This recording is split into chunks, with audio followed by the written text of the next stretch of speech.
Di ba na-share ko sa inyo last time na si Jusawa, nagiging Miss Rachel siya sa video call nila ni Baby Manny. So ngayon may bago siyang pakulo na nakakatuwa kasi talagang nag-effort talaga siya para maturuan niya si Baby Manny kahit malayo siya.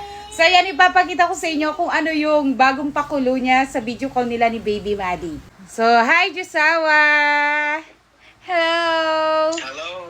Pakita mo, ayan, nag-print po siya ng mga alphabets, ayan, para maturuan niya na maayos si Baby Manny kapag ABCD time. O, diba? Believe ka ba?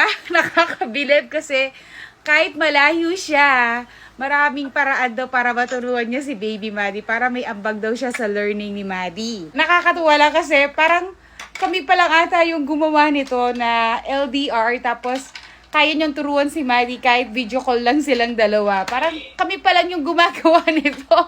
Wala pa akong nakita na ganito.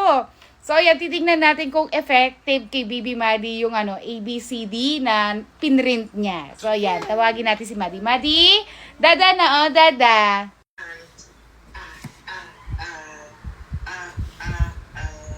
Mukhang nakikinig naman. Si Manny, alam niya na yung mga sounds. Kaso hindi rin siya sumasabay ngayon. Di ba na-share ko na sa inyo? Nakikinig, oh? Nakakatuwa.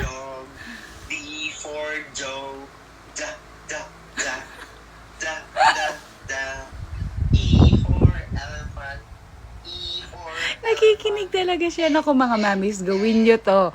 Yung mga may ka-LDR dyan na habibi, ipagawa nyo sa kanila to kasi effective talaga.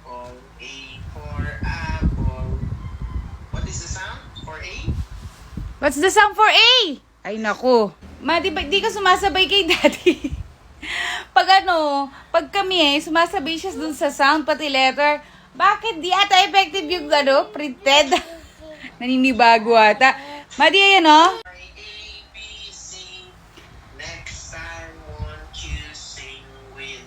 Wow!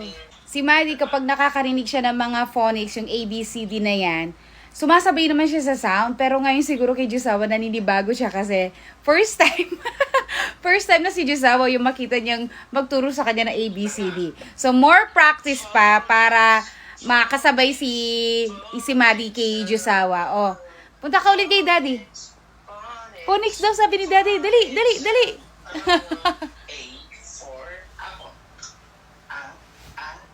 Naninibago siya. Daddy, oh. Para bawas na yung trabaho ni Mami sa'yo. Si Daddy na magturo. Dali, punta kay Daddy. F for fish. Ganap na ganap. Ganap na ganap. Daddy, oh. Nakikinig naman siya. Importante naririnig ng bata. Kaya yung mga ka-LDR dyan, ipagawa nyo to.